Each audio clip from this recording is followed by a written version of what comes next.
Student, তোমরা যারা ক্যালকাটা ইউনিভার্সিটির আন্ডারে কলেজের ছাত্রছাত্রী আছো, তোমাদের জন্য আজকের ভিডিওটা খুবই গুরুত্বপূর্ণ। আজকের ভিডিওটায় যে বিষয়গুলো নিয়ে আলোচনা করব তোমরা বোর্ডে একবার দেখে নাও। প্রথম বিষয় থাকছে তোমাদের সেকেন্ড সেমিস্টারে কটি সাবজেক্ট পড়তে হবে। প্রথম সেমিস্টারে যেমন 7টা সাবজেক্টের পরীক্ষা দিয়েছো অনার্স এবং পাস কোর্সের ক্ষেত্রে, তোমাদের সেকেন্ড সেমিস্টারে কতগুলো সাবজেক্ট পড়তে হবে এবং সেই সাবজেক্টগুলি কি অনার্স এবং পাস কোর্সের ক্ষেত্রে অর্থাৎ জেনারেল এমডিসি কোর্সের ক্ষেত্রে সেগুলো নিয়ে আলোচনা করব। দ্বিতীয় গুরুত্বপূর্ণ বিষয়, তোমাদের প্রথম সেমিস্টারে পাস মার্কস অর্থাৎ 5 নম্বর কত, প্রত্যেকটা সাবজেক্টে প্রথম সেমিস্টারে 5 নম্বর কত সেটা নিয়ে আলোচনা করব।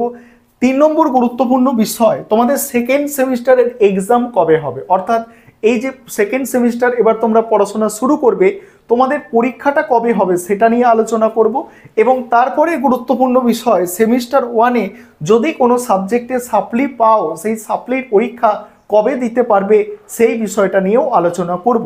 তাহলে প্রথমে যে বিষয়টা আছে দেখো, প্রথম বিষয়টা হচ্ছে সেকেন্ড সেমিস্টারে তোমাদের কটা সাবজেক্ট পরীক্ষা দিতে হবে।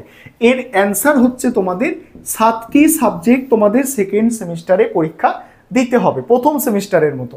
এবারে কি কি সেগুলো, অনার্সের ক্ষেত্রে প্রথমে দেখো, অনার্সের ক্ষেত্রে অনার্সের দুটো সাবজেক্ট হয়।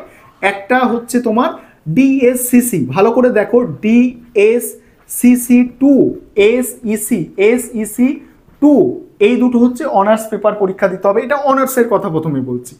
তারপরে তোমাদের দিতে হবে মাইনর পেপার, মাইনর MN2, ঠিক আছে। যে সাবজেক্টটা প্রথম সেমিস্টারে মাইনর পেপার দিয়েছো সেই সাবজেক্টটি সেকেন্ড সেমিস্টারে মাইনর 2 দিতে হবে, ঠিক আছে। দুটো হলো। 3টে হলো। 4 নম্বর হচ্ছে আইডিসি, এটা হচ্ছে 4 নম্বর সাবজেক্ট। এবং 5 নম্বর তোমার হচ্ছে এইসি 2, এটা ইংলিশ 5 নম্বর। এবং তারপরে কমন ভ্যালু অ্যাডেড কোর্স অর্থাৎ সিভ্যাক, তার মধ্যে দুটো সাবজেক্ট আছে। একটা হচ্ছে ইএনভিএস, এটা প্রত্যেকের জন্য কম্পালসারি, অর্থাৎ প্রত্যেককে পরীক্ষা দিতে হবে। আর হচ্ছে আরেকটা থাকবে 6টার মধ্যে একটা তোমাকে বেছে নিতে হবে। যেমন আমি একটা উদাহরণ দিচ্ছি, IKS, ইন্ডিয়ান নলেজ সিস্টেম। এইভাবে 6টা সাবজেক্ট থাকবে। এই আরেকটা সিভ্যাক পেপারের মধ্যে 6টার মধ্যে একটা নিতে হবে, সেটা তোমাকে কলেজ ঠিক করে দেবে তোমাদের কি সাবজেক্ট থাকবে।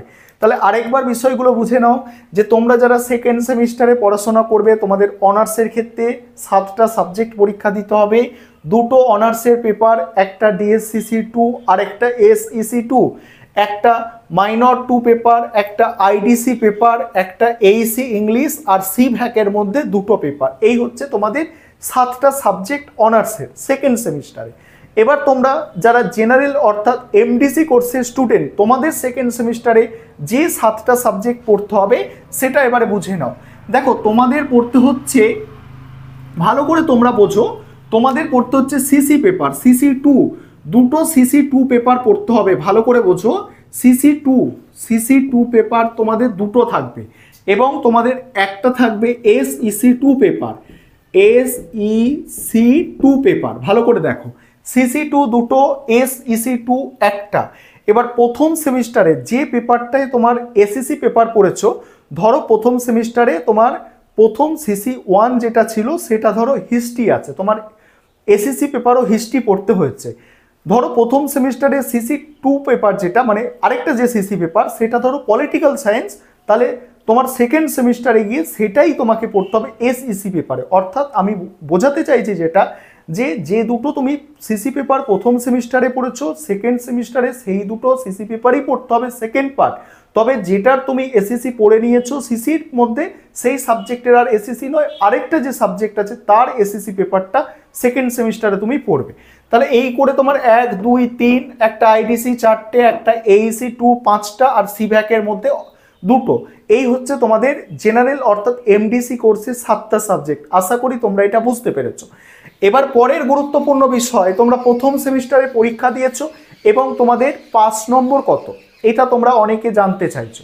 কেউ বলছো 40% কি পাস নম্বর? না, 40% নয়, তোমাদের পাস নম্বর হচ্ছে 30%। অনার্স এবং জেনারেল দুটো ক্ষেত্রেই সমান, 30% হচ্ছে পাস নম্বর, 30% নম্বর পেতে হবে। যেমন তো তোমাদের ধরো পরীক্ষা হয়েছে ধরো 100 নম্বরের মধ্যে, তাহলে কত পেতে হচ্ছে 30%, মানে 100-র মধ্যে 30 পেতে হচ্ছে, এইটা হচ্ছে হিসাব। এবারে তোমার ধরো 75 নম্বরের পরীক্ষা হয়েছে, 75 নম্বরের মধ্যে কত পেতে হবে 23 নম্বর পেতে হবে পাস করার জন্য। যে সাবজেক্ট 50 নম্বরের পরীক্ষা হয়েছে তাতে 15 পেতে হবে পাস করার জন্য। অনার্স এবং জেনারেলের ক্ষেত্রে সেম নিয়ম। এবার আরেকটা বিষয় এখানে বলে নিই, ধরো প্রথম সেমিস্টারে 7টা সাবজেক্ট, কেউ ধরো 7টা সাবজেক্টেই সে 30% নাম্বারের কম পেয়েছে, অর্থাৎ 7টা সাবজেক্টেই সাপ্লি পেয়েছে, সে কি পরের সেমিস্টারে যেতে পারবে? উত্তর হচ্ছে হ্যাঁ, সে পরের সেমিস্টারে যেতে পারবে, তবে পরবর্তীকালে তাকে সাপ্লি ক্লিয়ার করতে হবে। অনার্সের ক্ষেত্রেও সেম নিয়ম, যদি অনার্স আছে কোনো সাবজেক্টে, সে 7টাতেই ধরো সাপ্লি পেয়ে গেছে, সেও কিন্তু পরের সেমিস্টার সেকেন্ড সেমিস্টারে পরীক্ষায় বসতে পারবে, পরীক্ষা দিতে পারবে, তবে পরবর্তীকালে তাকে সাপ্লি ক্লিয়ার করতে হবে। আশা করি এই বিষয়টাও তোমরা বুঝতে পেরেছো। এটাও তোমরা অনেকে জানতে চাইছো যে কটা সাপ্লি পেলে পরের সেমিস্টারে যাওয়া যাবে না। তুমি যদি প্রত্যেকটাই সাপ্লি পাও তাও তুমি সেকেন্ড সেমিস্টারে যেতে পারবে, সেকেন্ড সেমিস্টারে পরীক্ষায় বসতে পারবে, কোনো সমস্যা নেই, পরে তোমাকে সাপ্লিমেন্টারি কিন্তু ক্লিয়ার করতে হবে। আশা করি এটা বুঝতে পারলে। এবারে সেকেন্ড সেমিস্টারে যে তোমরা পড়াশোনা শুরু করবে, সেকেন্ড সেমিস্টারের পরীক্ষাটা কবে হবে? দেখো, ক্যালকাটা ইউনিভার্সিটির সেকেন্ড সেমিস্টারের পরীক্ষা তোমাদের হবে যেটা আগস্টের শেষের দিকে, আগস্টের শেষের বা সেপ্টেম্বরের প্রথমে, ভালো করে শোনো, আগস্টের শেষে পরীক্ষা হওয়ার সম্ভাবনাটাই বেশি। তোমাদের দেখো এখন পরীক্ষা হচ্ছে কি, এখন পরীক্ষা হচ্ছে তোমাদের মার্চ মাস, মার্চ ধরেই এগো, March April May June July August, আগস্টের শেষে তোমাদের কিন্তু পরীক্ষা হবে, ভালো করে মনে রাখবে। আগস্ট মাসেই তোমাদের পরীক্ষা শুরু হবে সেকেন্ড সেমিস্টারের। পরের গুরুত্বপূর্ণ বিষয়, প্রথম সেমিস্টারে সাপ্লি পেলে কি হবে, কবে পরীক্ষা দিতে পারবে? দেখো, প্রথম সেমিস্টারে সাপ্লি পেলে পরের বছরে, অর্থাৎ পরের বছরে যখন যারা এবছর নতুন এইচএস পরীক্ষা দিচ্ছে, কলেজে ভর্তি হবে, তারা যখন প্রথম সেমিস্টারে পরীক্ষা দেবে তখনই তোমরা কিন্তু সাপ্লির পরীক্ষা দিতে পারবে। অর্থাৎ তোমরা যখন আবার প্রথম সেমিস্টারে যেসব স্টুডেন্ট পরীক্ষা দেবে, তখন তাদের যখন পরীক্ষা হবে তখন তোমরা সাপ্লিমেন্টারি পরীক্ষা দেওয়ার সুযোগ পাবে, যদি তোমাদের কোনো সাবজেক্টে সাপ্লি থেকে থাকে, অর্থাৎ 30%-এর কম নম্বর থেকে থাকে, তখন তোমরা সাপ্লিমেন্টারি পরীক্ষা দেওয়ার সুযোগ পাবে। যেমন তোমরা দেখছো যে এখন যারা থার্ড সেমিস্টারে আছে তোমাদের সঙ্গে কোনো কোনো স্টুডেন্ট, তোমাদের সিনিয়র যারা আছে, সাপ্লিমেন্টারি পরীক্ষা দিচ্ছে, তোমরা পরবর্তীকালে একইভাবে সাপ্লিমেন্টারি পরীক্ষা দিতে পারবে। আশা করি এই বিষয়টাও তোমরা বুঝতে পারলে, অর্থাৎ তোমরা তখন থার্ড সেমিস্টারে পড়াশোনা করবে, প্রথম সেমিস্টারে সাপ্লিমেন্টারি পরীক্ষাটা দিতে পারবে। আর আজকের এই বিষয়গুলো তোমাদের বলার ছিল। আর তোমাদের কাছে একটা রিকোয়েস্ট, তোমরা অবশ্যই আজকের ভিডিওটা অন্যজনদের মধ্যে শেয়ার করে তাদেরও বিষয়গুলো জানার সুযোগ করে দেবে। আর চ্যানেলে নতুন এসে থাকলে চ্যানেলে সাবস্ক্রাইব করে চ্যানেলে যুক্ত হও।